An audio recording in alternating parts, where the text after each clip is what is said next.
Consumers who want to have better choices in their lives. Halal adalah nilai signifikan yang membezakan kita daripada negara-negara lain. Trend untuk menjurus mencari barangan halal juga kepada orang-orang yang bukan Islam. It is time for us untuk cari produk yang halal, baik suci untuk kita. Bukan saja makanan tapi juga produk luaran.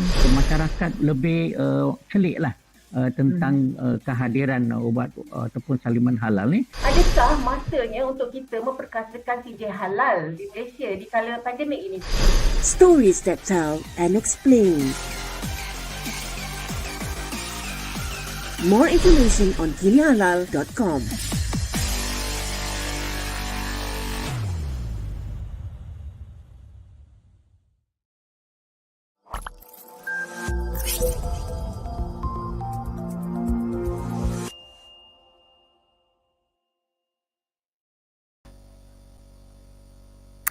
Hello, Assalamualaikum. You are currently watching HIP Live X Kinihalal Special in collaboration with CIMB Islamic Bank. Let's Talk Islamic Finance, Episode 7, with moderator of this talk show, I'm Syilda Ismail, and a panel of experts sharing their thoughts and insights on the capacity building of Islamic finance in the halal industry. Well, in expanding the opportunities and developing the halal industry market, every entity and party, especially in the greater Islamic economy, needs to partake and have certain levels of knowledge and skills required for capacity building on halal quality management. So today we shall be discussing and be talking about the processes of developing and strengthening the skills, instinct, wisdom, abilities, processes, and resources for halal and Islamic financial industry. And I would like to call upon Professor Dr. Abdul Malik, co-founder of PFM Global Ventures Private Limited. Assalamualaikum, Prof. Waalaikumsalam warahmatullahi wabarakatuh. Thank you to Miss Moderator, Syilda. Rabbi shrah li sadri wa yassir li amri wahlul 'uqdatam min lisani yafqahu qawli. I would like to take this opportunity to thank CIMB Islamic, HDC and Kinihalal TV for giving me a chance to participate in this talk show, episode 7. Before I proceed, all right, let's call upon other panelists juga. All right, we call upon Dr. Mohamed Fairooz bin Abdul, Chairman of Board Shariah Committee, CIMB Islamic Bank. Dr. Fairooz. Assalamualaikum. How are you? Good afternoon to everyone. I'm good. Thank you, Syilda. How are you? All right, I'm good. Okay, let's go on with our next panelist. We have Roslina Ramli, Director of Islamic Digital Economy, MDEC. Hello. Astra, and a warm welcome to everybody. Thank you, Syilda. All right. Okay. Without further ado, let's speak to Professor Dr. Abdul Malik. Prof, what are the services PFM GV provides in developing the halal industry? Thanks, Syilda, for the question asked. I would like to, allow me to inform the audience what is the PFM's all about, what is PFM and what their role and responsibilities of PFM in halal industry. In the context of talent and skill development, PFM was founded in 2013 as a 3G partner to JAKIM, also the trainer for the TOT for HRD Corporation, is to develop and to promote the halal industry in Malaysia and other countries. In Malaysia, we provide the training, which we link with the university, colleges, training institution, also provide the training to the student, entrepreneur, and also helping the entrepreneur to get the halal certificate from JAKIM. Okay, and same times, we also market their product, the entrepreneur's product, and get to global's contact. We are working closely with this NGO like Perdasama and also government agency like Majlis Amanah Rakyat Mara. And for overseas, we are helping the local Islamic NGO to set up the certification body, what we call it a foreign certification body. Currently, we have about 85 foreign certification body endorsed by JAKIM, covering the 46 countries. So we are helping them to set up the standard, set up the rule regulation. Normally, it's the same thing that we follow what is practiced in Malaysia, like MS standard for 1500 2009. So we changed to Korean Halal standard 1500 same thing. So we are doing this for more than 5 years, and then we sometimes facing the problems. We are using the same standard, they are using the same standard, but there are people there, they employed like the halal auditor, Shariah people is from Pakistan, Bangladesh, or some other countries where they practice Hanafi. Where in Malaysia we practice the Shafi'i school of thought. Sometimes we take, for example, the ingredient to use. We normally suggested the agriculture based or aquaculture based. For this, our Shafi'i for aquaculture based, all halal, except only the poisonous or toxic. But for this Hanafi or for this Maliki school of thought, like what they practice in Korea, is they say that only halal is the fish only. But they are using our standard. So we have to develop the skill. To develop the skill and tell them not only for this, the product, services, but also other sectors. We know very well that to maintain, to preserve the halal integrity, we have to make sure that our halal talent, halal supervisor, halal auditor is there. What else is very, very difficult if you want to make it a halal throughout from farm to table or from farm to fork. So this is our role to develop the halal talent for supervisors and also a halal executive. Thank you. Okay, thank you so much, Prof. All right, moving on to Dr. Mohamed Fairooz. Doctor, coming to CIMB Islamic pula, how does CIMB Islamic integrate Islamic finance initiative into the halal industry? Doctor. Assalamualaikum. And first and foremost, I would like to thank the organizer for giving me an opportunity to speak in this session, which is an honor for me. So coming back to the questions, Syilda and the respected audience, I would like to set the context in the first place in respects of the integrations of Islamic financial services and products with halal industry or halal economics. First thing is that integration between the halal industry and Islamic finance is not only confined to, for example, delivering the halal or Shariah compliant end products to customers. In fact, it actually involves the whole life cycle of the Shariah compliance and halal product itself. That's number one, Syilda. I come to number two now in summary. So the other thing is that we at CIMB Islamic nowadays, we are not just focusing on the Shariah compliance status of our product or halal product that we are going to fund. In fact, we are now going beyond the Shariah compliance of a particular product or halal products to serving the higher purpose of Shariah, which we call maqasidu Shariah. This is the term, which is now gaining popularity among particularly Islamic finance fraternities. So on this basis, at CIMB level, for example, group level, we have set, sustainability as our strategy or strategic agenda, which is actually reflective of the maqasidu Shariah. So halal product or Shariah compliant product is not only, focusing on the status, but it's also to show its impact in terms of, social developments and also the preservation of the environment and so on and so forth. So the context of halal, in my opinions, should not be limited or restricted only to the Shariah compliance status. Number two, perhaps if I can share further what is going on at CIMB Islamic, as one of the largest Islamic banks in Malaysia in particular, we actually adopted two approaches. First is in terms of products and instruments. This is how we try to integrate Islamic financial services and products that we are offering to the markets into the halal industry or halal market. And so the first approach is through our products and instruments. I will be speaking more about that later on. And second is by creating or providing conclusive ecosystems and programs. Let me give some examples to make my point very interesting perhaps. Now it's actually coming to evening day.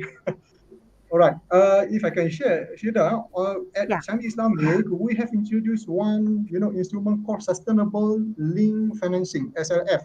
So this is basically a type of financing instruments where the customer, will be able to enjoy or receive financial incentive. This is the distinctive features of this instrument, where the customer can enjoy financial incentive with sustainable performance targets. SPTs. We set a target for them, If the customer, work hard and achieve the targets, they will be able to enjoy financial incentive.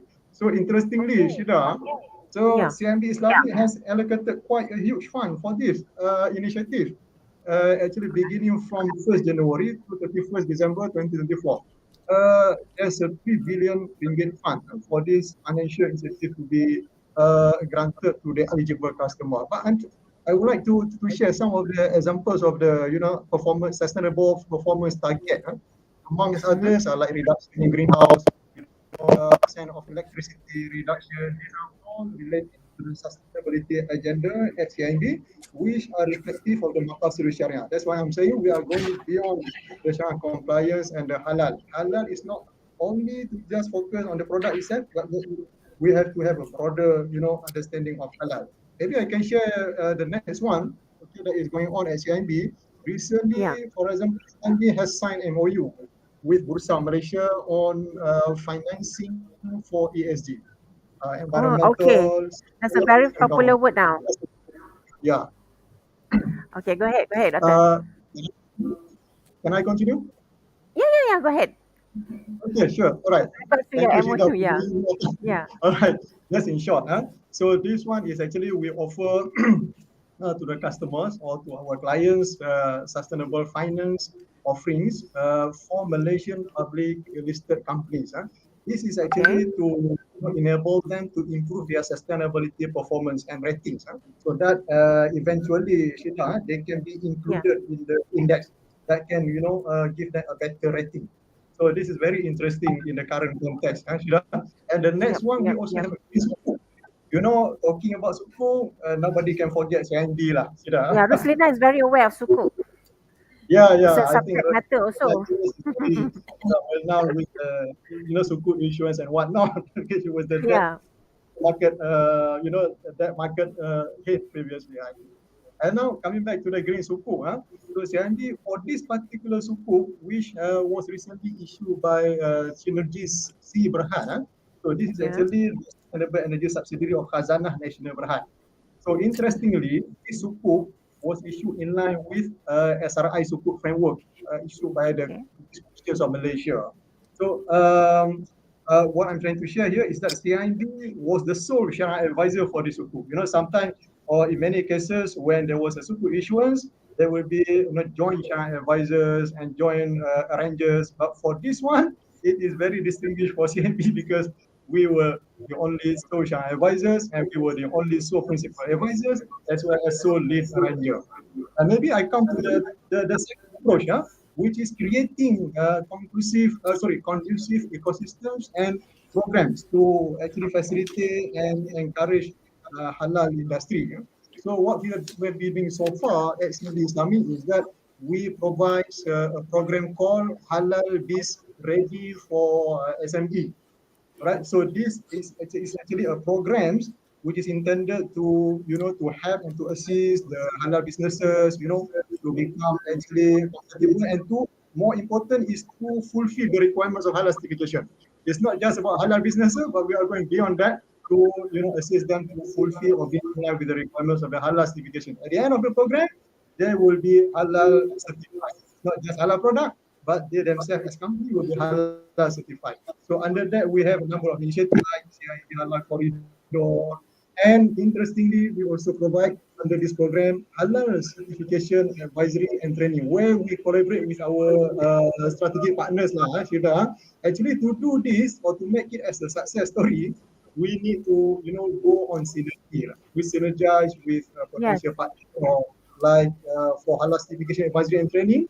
We collaborated with our strategic partner, namely Serunai, Halal Academy, and also Sirin.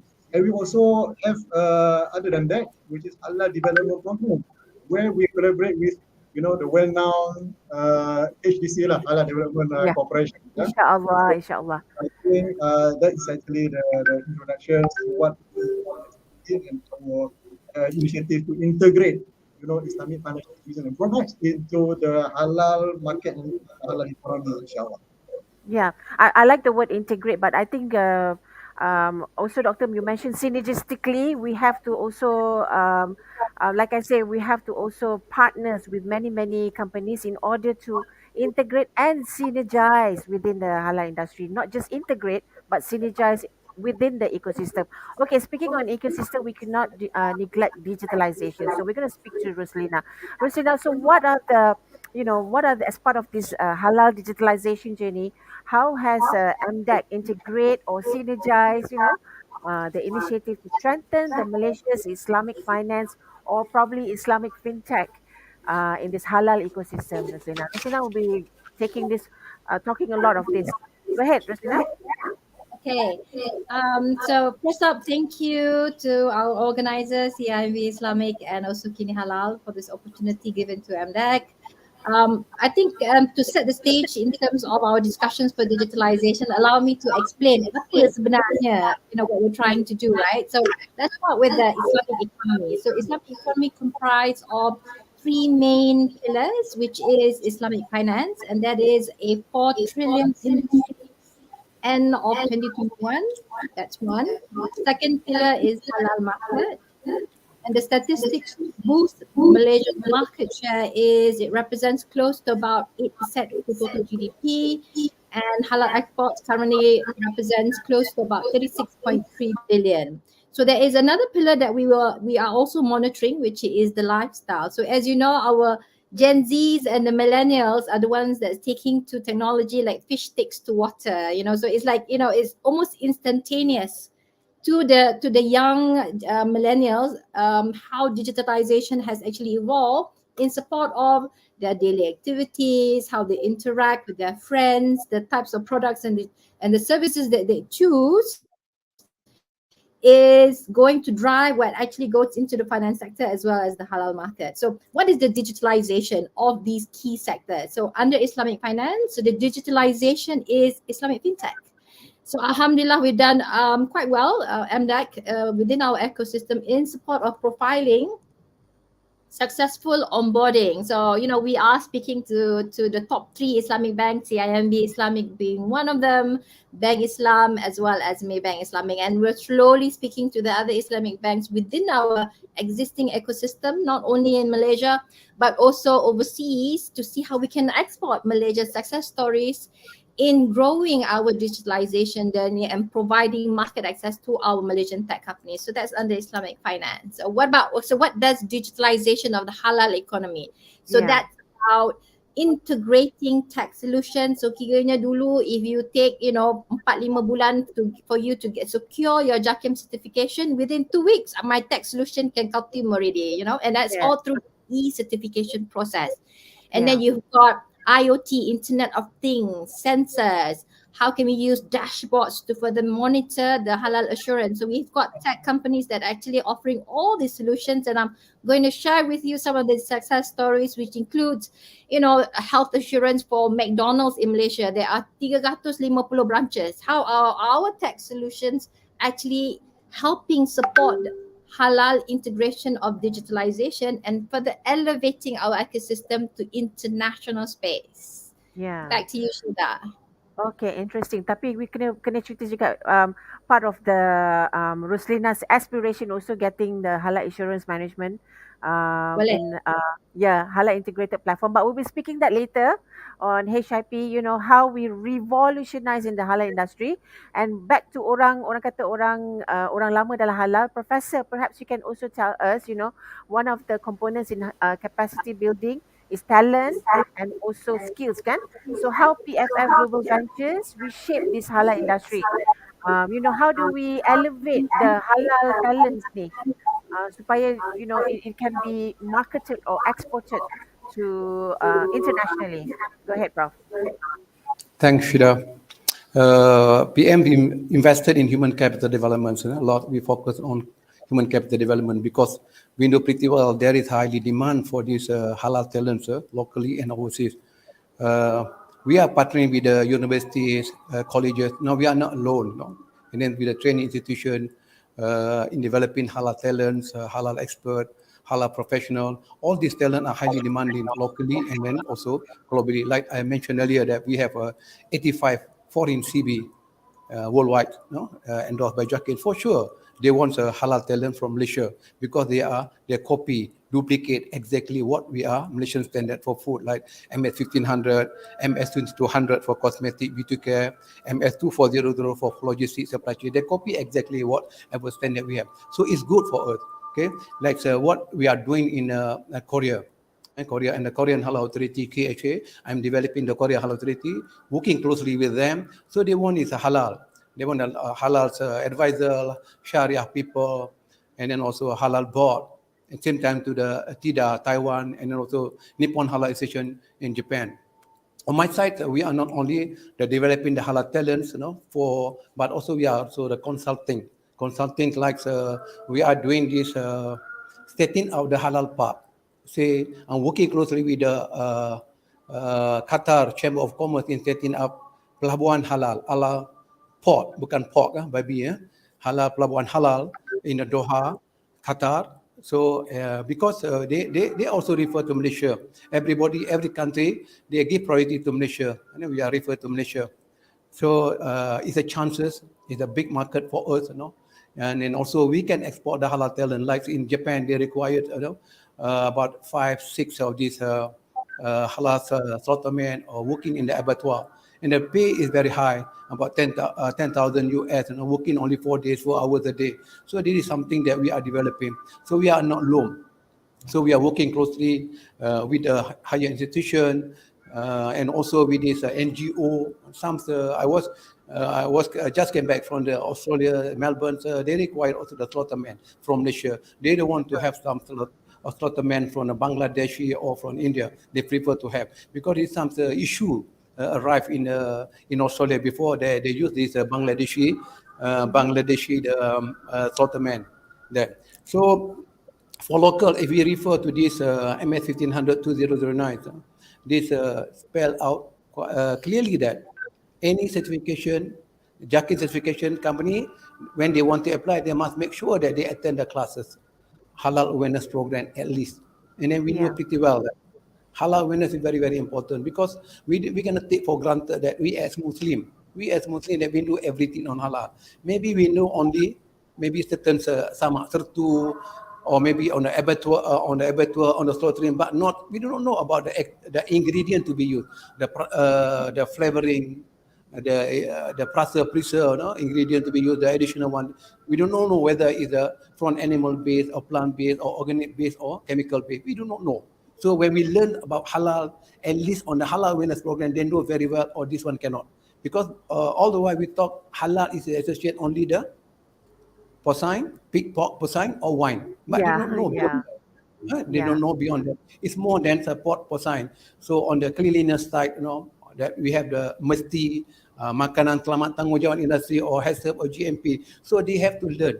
Only that they qualified. Like Roslina said, within 3 months or 4 months, but now within a month after we submit the application to JAKIM, so you can get the halal certificate ready. So I think we can work together with Dr. Mohamed Fairooz as well as Roslina.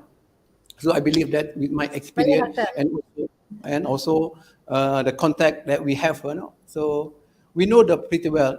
Not we give the money to JAKIM, no way. But we follow exactly what are the SOP, what are the standards we have to follow, what are the guidelines we have to follow, what are the halal assurance system, HAS. Sometimes we do not know. Okay, when JAKIM comes to the office, they say, you have HAS or not? No, sorry, HAS went to toilet. They thought HAS is by the name of Hasita or Hasna, but they do not know that HAS is associated with halal assurance system. This halal assurance system is very, very important in halal industry. That this very important, because we want to know this from the farm itself, that we are using the Muslim-friendly, Sharia compliant or halal farm. From the farm, if not halal, maybe it's the raw material or the fruit or the vegetable is contaminated. Contaminated with maybe the herbicide, fungicide, pesticide, too much using that. It's considered as not halal. So we talk that halal only pork, porcine, or wine only. So we have to develop. We have to develop the halal talent. We have to develop the halal professional so that they can advise the company. We take, for example, the 12,000 companies, registered halal in Malaysia. 12,000, more than 12,000 now. So according to this Malaysian standard MS 1500-2009, we require at least 2 Muslim, Malay Muslim, as a halal executive. Yeah. That's two. It's not enough. What about the halal internal committee that we required to take care of this from the farm itself? Make sure that the farm is ready, the farm is producing halal food or producing the Muslim friendly or Shariah compliant agriculture or aquaculture, and then move to this warehouse to take care. And then we need the people, the Muslim people or those who train to take care of this product so that there's no cross contamination. It's either from the human cross contamination, can be chemical contamination, or can be other form of contamination that is not halal. So from the farm to the warehouse, where they keep the raw material must be the halal people there, and then the processing. And the processing must make sure that halal executive is there, halal internal committee is there to make sure that we are using only the halal ingredient, halal coloring or halal flavoring, and we send it to the warehouse, we send to the logistic, and during the transportation that also must be halal. Okay? Yeah. My experience that some people say, oh no, we don't need the logistic halal. No, we have to. No. Not only Yeah. our logistic or our lorry, our truck carry the pig pork. Maybe they carry the poison. They may carry the chemical. It's not suitable. There is not toyiba anymore.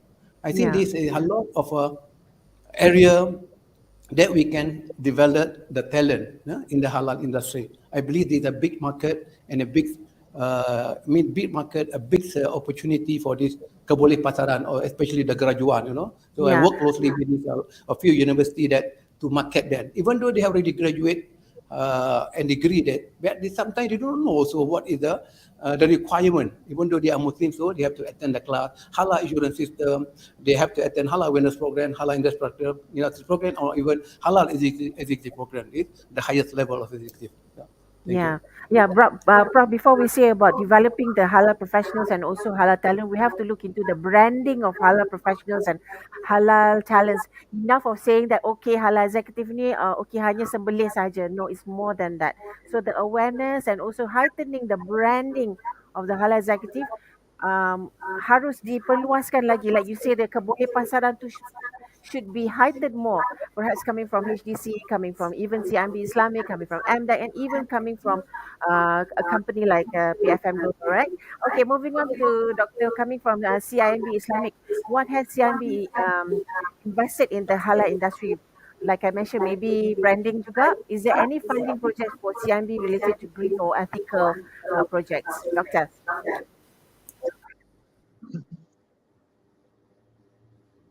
Silakan, Doktor. Okay. Thank you, Syilda. I think that's a very interesting question. If I can share the current latest development at CIMB Islamic with regards to, I think, greens or ethical projects, and also what are the investments that has been, embarked by CIMB recently when it comes to halal industry.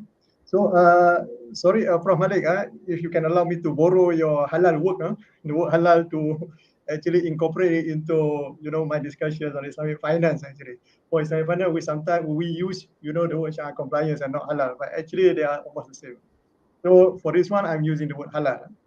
So at CIMB level, what we have been doing so far is actually we, have done good collaborations with our strategic partners again.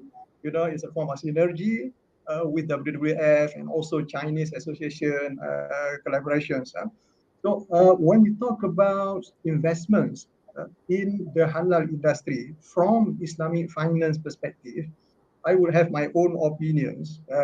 First is that the ROI, return on the investments that is expected by the shareholders or by the investors, is not only confined to financial return, also for tangible return. So I am of the opinion that, Syilda, we need to go beyond that. I always, would like to see things, outside the box or beyond what has been ordinarily and generally, shared by our Islamic finance fraternity. So intangible return, for example, okay, is about reputational gain. So CIMB Islamic is also emphasizing on the reputational gain that we can obtain, from our halal initiative. And in addition to that, which I think far more important, I think Michael can also agree with me, all right? So it's actually to attract another intangible return on the investment that we make in the halal industry, instead of, reputational gain as well as financial or the bottom line of the and loss and so on and so forth, which is to attract the blessings or the barakatuh min Allah, the blessings of Allah subhanahu wa ta'ala when we channel a certain of our profits, for the betterments of the community and social development, preservation of environment, and so on and so forth. I would like to share, Syilda, what we have been doing so far at CIMB Islamic. Okay, for example, we have committed for a project called Fraser Hill Forest Complex, starting from 2021 until 2023. So how much that we have committed? We have committed 443,000 for over 3 years.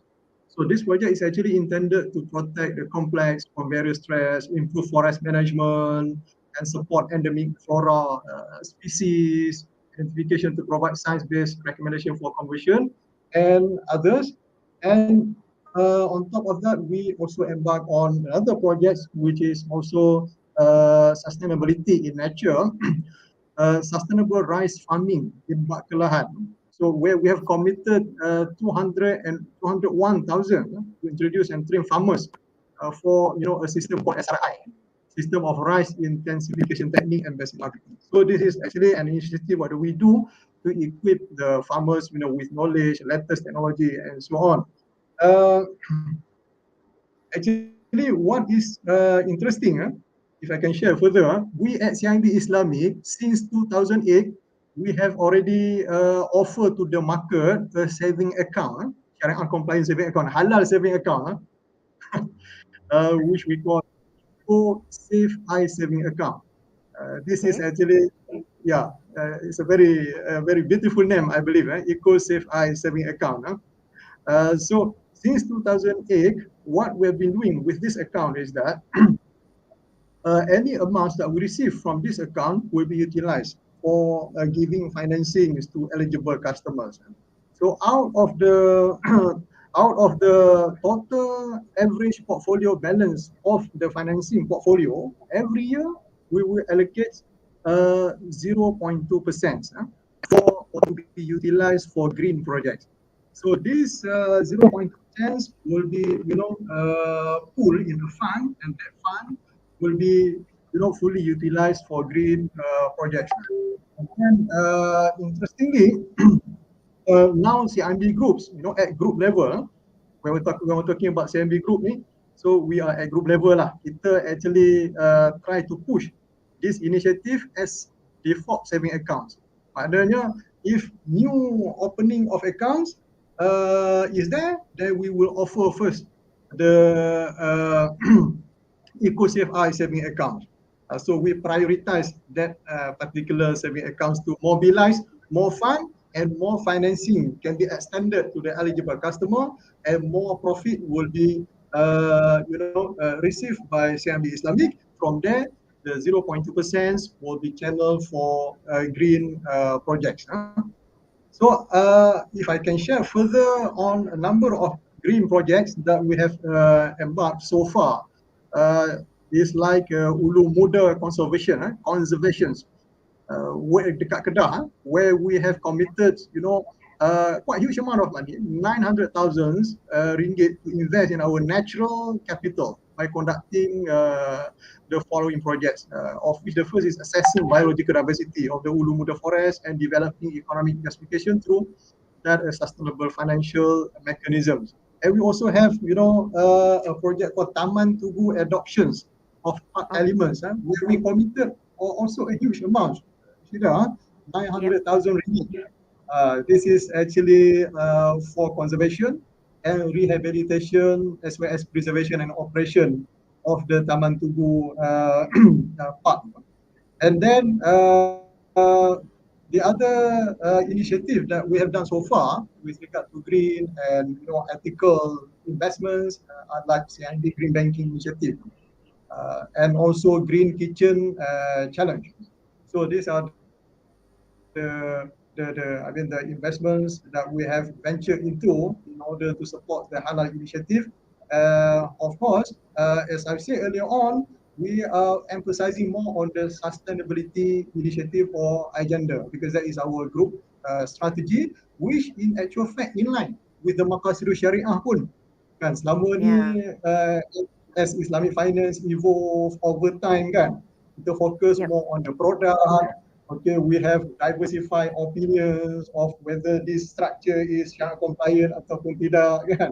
But now we can settle that issues, but we want to take Islamic finance to the next level, where we focus more on the maqasid Shariah or serving the higher purpose of Shariah, but that is reflected in the sustainability agenda lah, at CIMB group in particular.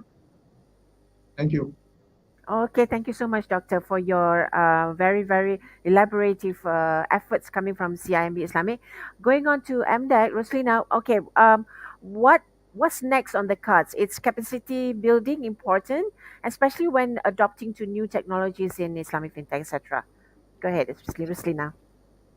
Before I go to capacity building, I want to, expand on what Dr. Malik spoke about with regards to partnership and the collaboration.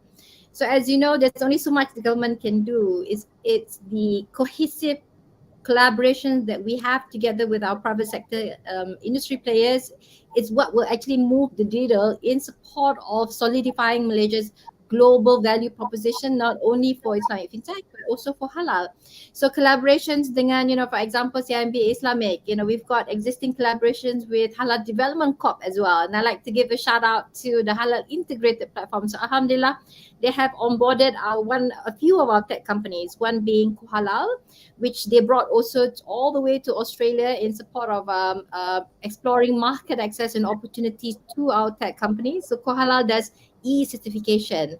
Other examples that I can also quote is Khir. So they do bookkeeping, onboarding of the small business enterprises, and CIMB Islamic, the group also have also signed an MOU dengan Khir. So these are some of the examples that MDEC is trying to promote and also nurture in support of further expanding the breadth and depth of our market leadership for both Islamic fintech as well as halal. So if I can lean back onto or circle back to the question by Syilda for capacity building. So what are we doing in terms of further expanding the number of quality companies? Because within MDEC, we have got award-winning programs called GAIN, GAIN. G stands for Gateway, A amplification, I invest and nurture. We have, alhamdulillah, within our pipeline of portfolio of companies created unicorns, and one of them being Qasem. So they were one of our babies that first started with us, and now they are already a unicorn. So it's ensuring sustainability of capacity building of tech companies that MDEC can actually bring to become global champions. So in terms of looking at connectivity to the youth, they are also millennials. So we also engage very frequently. Like I said, partnership collaboration is key in support of further rejuvenating our economic drivers, in support of increasing digital contribution to total GDP. We run accelerators, we run hackathons. So hackathons is where we invite the millennials to also be part of the growth story. So among some of the key problem statements that I've seen, which is very common across most of the accelerators that have been run and also hackathons, is financial inclusion, financial literacy, social finance. And why is this so important? I mean, if you look at EPF punya number, and this has also been brought up by MOF juga, more than 50% of our EPF members only have 10,000 ringgit sahaja. So how are they going to retire? So, and that's a time bomb that is waiting to explode. So collectively, everybody, how can we use enablement of digitalization through financial inclusion, teaching them how, so if I have Makcik Kiajo Kopo in Terengganu, if there are opportunities for me to help her increase her disposable income either through e-commerce, onboard her into the digital space, increase her disposable income from say RM2,000 jadi RM10,000. So instead of facilitating, how can we further expand that market reach so that every lives of our rakyat is in support of being part of this digital nation? And that is what the MD status is all about. So we launched that in July this year. MD actually talks about, so MD stands for Malaysia Digital Initiative. So it's the rebrand of the Malaysia MSC status that that started MDEC way back in the 1990s. So the promoted sectors that are powering Malaysia digital, there are 9 promoted sectors, and Islamic digital economy, which is what I just spoke to earlier, which is the digitalization of Islamic finance, fintech, halal.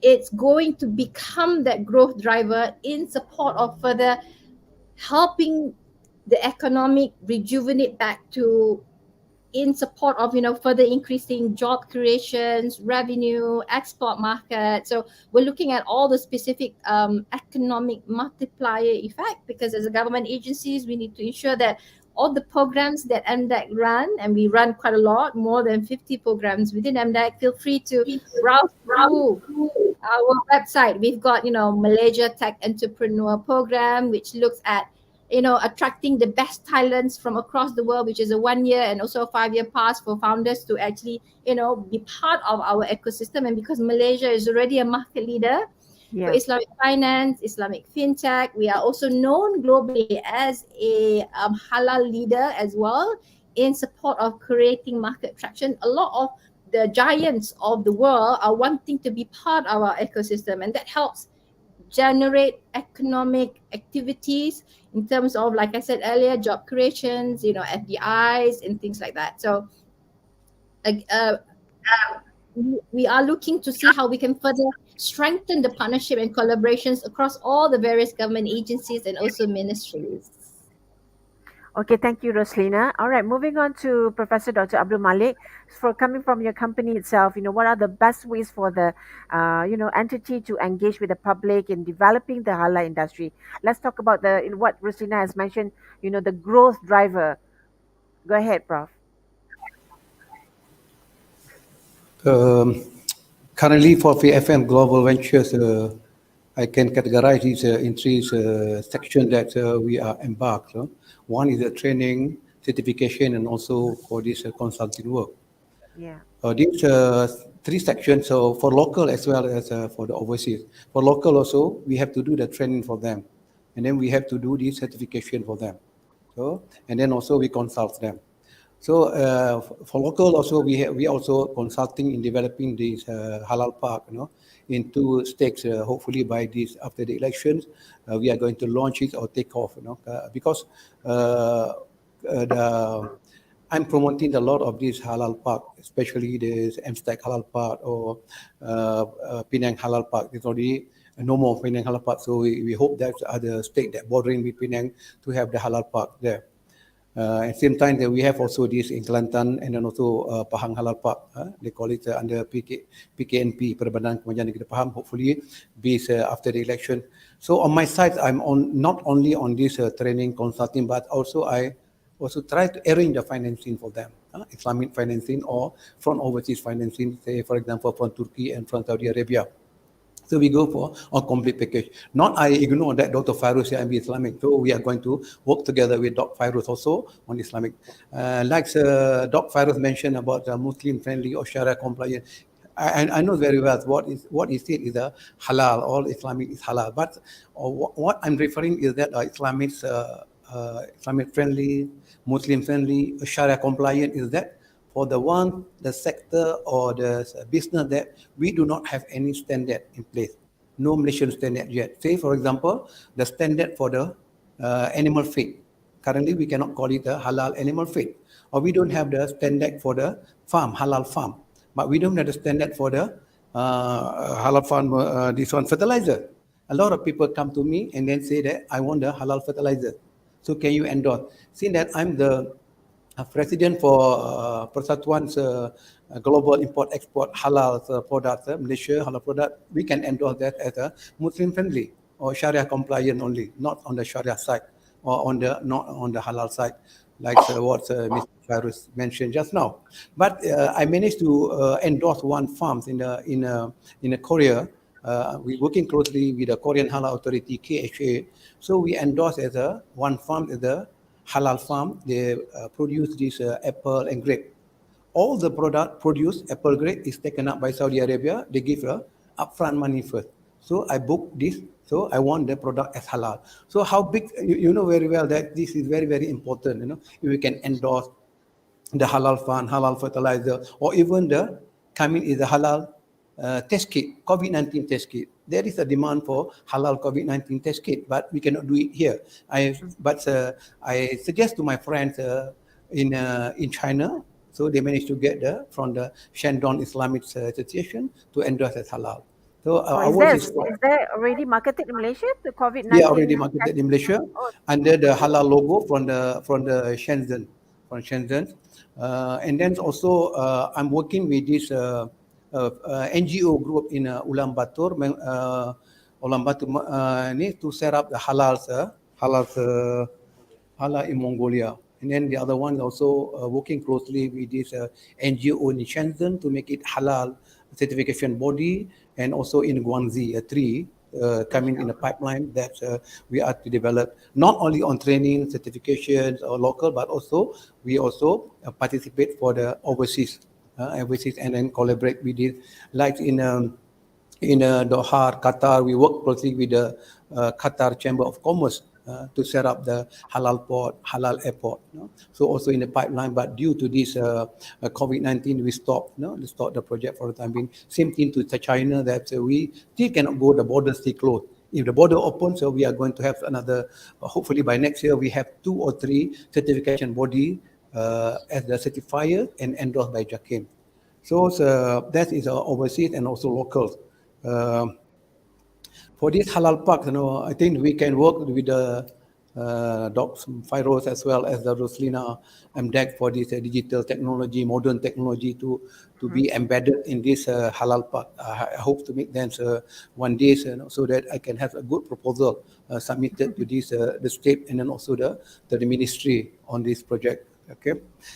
Other than that, Dr. Malik, what you just mentioned is it's spot on, because that is one of the key drivers of what we're planning to do in terms of capitalizing our leadership next year for 2023. How can we embed digitalization in support of further strengthening the ecosystem for the halal parks? Okay, good. Okay. Inshallah, I love to work together with you for this digital technology or industry 4.0, so that we want to we are champion, and then we can offer these services to other countries. So we have to start it in Malaysia first, make sure that we are successful here before we move to other countries. So we are every country, they are focusing to Malaysia. Everybody's, every country, especially those certification body that endorsed by JAKIM, that ETICIT certification body, they are everything they want from Malaysia. So refocus on Malaysia, they want the advice from Malaysia. So I hope that we can work together, make it more modernized or more better, more technology, more than technology driven, because the market for halal is huge, not only for the product services alone, but also that related processing area, the halal park, halal pork. So I hope that we can work together after this, together with the HDC. Thank you. Okay, HDC and also MDEC and also CIMB Islamic. Okay, moving forward to Dr. Mohamed Fairooz. We were speaking on products and services of halal. As we know, CIMB Islamic has been providing a range of products, and you were mentioning also activities and initiatives that done by CIMB Islamic. Perhaps also you can elaborate on the products and services that been given by CIMB Islamic. Silakan. Yeah, thank you, Syilda. I think before I move on, I really want to echo what has been shared by Prof. Malik just now, and also Roslina, in terms of, for example, the standard that is really needed. I mean, Shariah compliance standard for a halal farm and for the other, halal businesses like hotel. I also have experience in terms of, looking into this aspect as well. There is a need to set the standard, Shariah compliance standard or halal standard for that matter. Inshallah, Prof. Malik, we can work together, inshallah. So this, I think, synergy is very important for us to move on, actually. So coming back to the question. Products and services provided by CIMB. Products and services. When you talk about Islamic banking institution like CIMB Islamic banks, Syilda, so product and services are our forte, and definitely is our key business. All right. So firstly, I would like to just re-emphasize on the fact that we do not focus only on the halal aspect of this, but that halal product or Shariah compliant product has to be embedded with sustainability elements. That is the current trend that we are, having at CIMB Islamic. So if I can share a few of them, first is actually on the green financing. This is actually a product that we provide for our customer for, auto finance. This is auto finance product where we provide for our customer who would like to purchase, for example, hybrid car. So hybrid car, is a very, friendly with the environment. And therefore, the most interesting feature of this product is that we are giving them special rate. For definitely for financing customer who are eligible, for this portfolio or financing facility, then we are giving them a special rate, which is definitely much lower than the market rate, perhaps. This is just to encourage them to use hybrid car, right?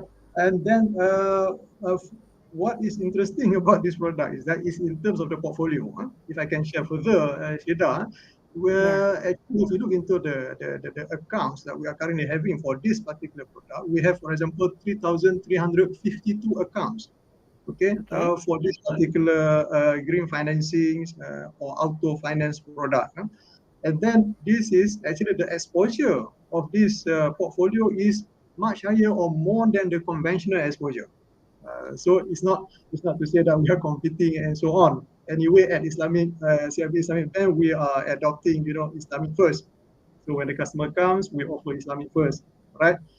So just to share with the audience that, this portfolio exposure is actually more than the conventional exposure, which is actually a positive indicator for a particular product. And then the other product that I would like to share is actually an affordable housing product, which is specifically designed for the 40 groups of our community.